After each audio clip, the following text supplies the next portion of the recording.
Uganda erina acres 40 ezosobola okulimiramu n'okulundiramu. Kati nakibalamu nti singa tukozesako acres 7 million gokka, sizona 40, singa tukozesako acres 7 million kugali 40 nga Nyakana bwakola oba ebirala bifaanagana ebya Nyakana,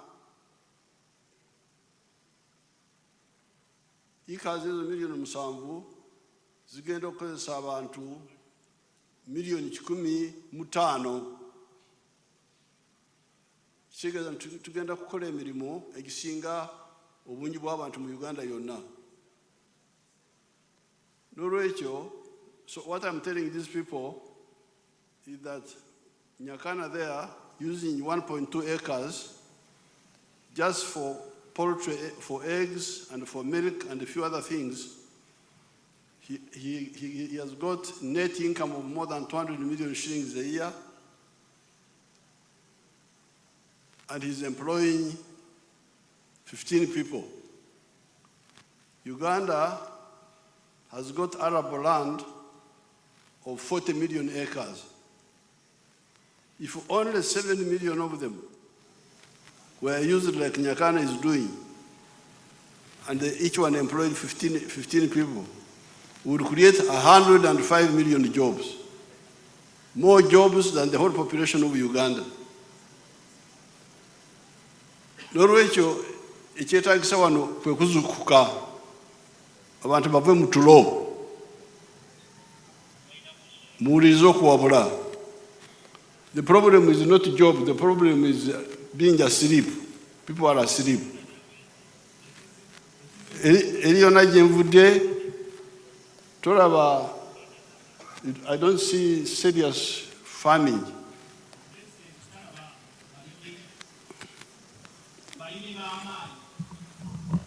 Bamaanyi abakozesa amagezi nga ga Nyakana ono.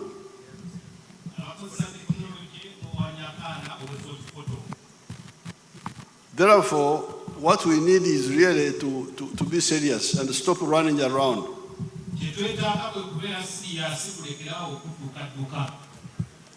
Where you are going, Japan, yes, they have got surplus jobs, which you do when you go there. But Japan is a small country, it's slightly bigger than Uganda.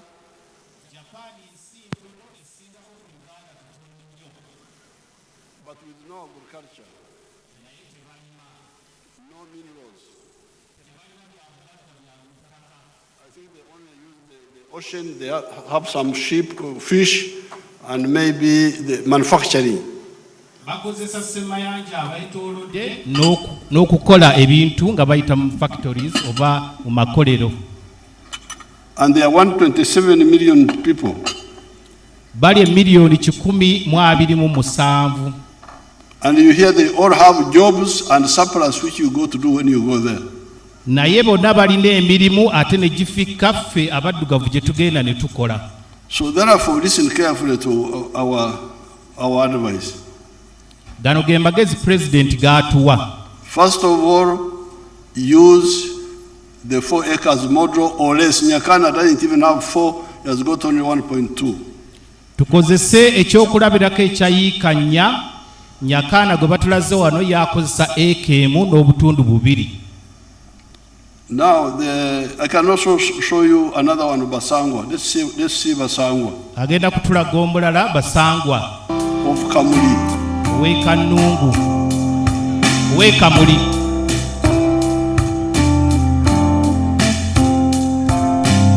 Nze Basangwa Johnson, Managing Director wa Jeka Poultry Farm. Jeka Poultry Farm eyaganibwa Bukwenge, Kamuli Municipality, Kamuli District. Mu 2007 twatandika obulunzi nga tutandikira mu Kamuli Town Council by then mu plot yali 50 feet by 100 feet. There's a foot atano ku 10. edaitaka. Tutandika tutya twali nga tulina ebyobufuzi wano mu Kamuli nga waliwo ensonga nga chairman wero C5 omugenzi Kawuga bamwidukira Katonda mu ekyumulo eky'emirembe nga bamutoyiremu abantu bangi abatamu application nga bali kwenda okufuuka ba chairman ba 5.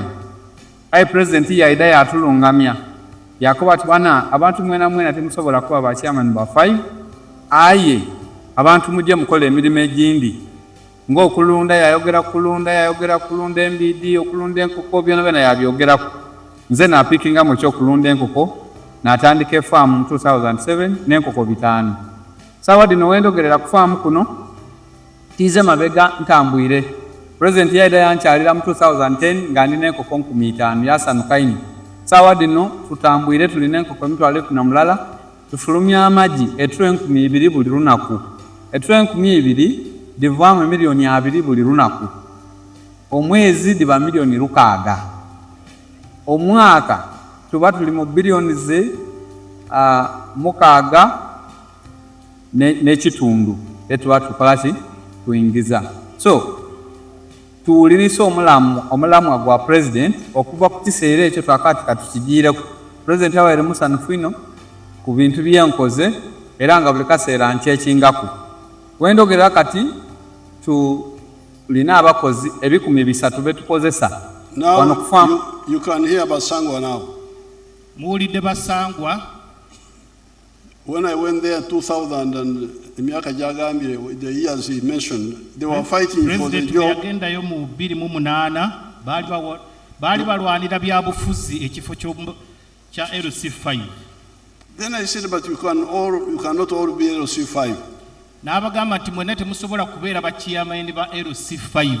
Why don't you do other things? Lwaki temukola ebirala? And I told them of the 4 acres model. Era n'abasomesa ku nkola okukozesa acres 4. But for him, he took just one activity, the poultry for eggs. Basango ye yatwala kya kulunda nkoko. And he had no land. Naye talina ttaka ddene. He had only something 100 feet by 50 or something like that. Yalina ploti ntono ya futi 5 ku 100. But he started with that. N'atandika n'eyo. Now he's a very rich man now. Kati musajja mugagga nnyo. He's selling 2,000 trays of eggs per day. Atunda tray z'amagi 2,000 olunaku. And he's earning 20 million shillings a day. Afuna obukadde 20 olunaku. That is 600 million shillings a month. Ze milioni 600 omwezi. 7.2 billion a year. Akawumbi kamu obumbi 7 mu milioni 2 omwaka. And he's employing 300 people now. Era akozesa abantu 300. So the problem is not job, the problem is okwebaka. Ekizibu si mulimu naye tulo. So muve mukwebaka. So mulekera okwebaka. Stop sleeping and slumbering. Now you now come to Oktomera bumping into things. You come now to Oktomera to bump into things. Chuse bulungi.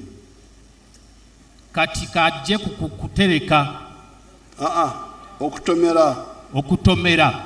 Bumping into things without planning. Kajje kukugenda mu kintu ky'ogenzeemu naye nga tokimanyi oba tokyekakasa. Because Amongi is saying that people start business and they collapse because they borrow money from commercial banks. Minisita w'ebyabakozi agambye nti mugenda ne mwewola ssente ne mukola emirimu nga temugimanyi bulungi ne gigwa. Bewola ssente z'amagoba g'obusuubuzi. Mwewola ssente ku magoba amangi banka ze gateeseewo ne mukola bizinensi ne mutomera ne zigwa. Why do you do that? Lwaki mukola ekyo? Because you should be patient. If you don't have, there is money, government money in UDB. Mubeere bagumiikiriza waliwo ssente gavumenti zeetadde mu banka ey'okwekulaakulanya. Eya gavumenti. They give loans at 12%, 10%. bawola ku ssente entono ku magoba amatonotono aga ebitundu 12 oba 10 ku 100. Not the commercial interest you get in commercial banks. Si ku magoba gali ag'ebyobusuubuzi ge mufuna mu banks eziri endala ez'ebyobusuubuzi. Then now the government has started very soft money for you in the parish model.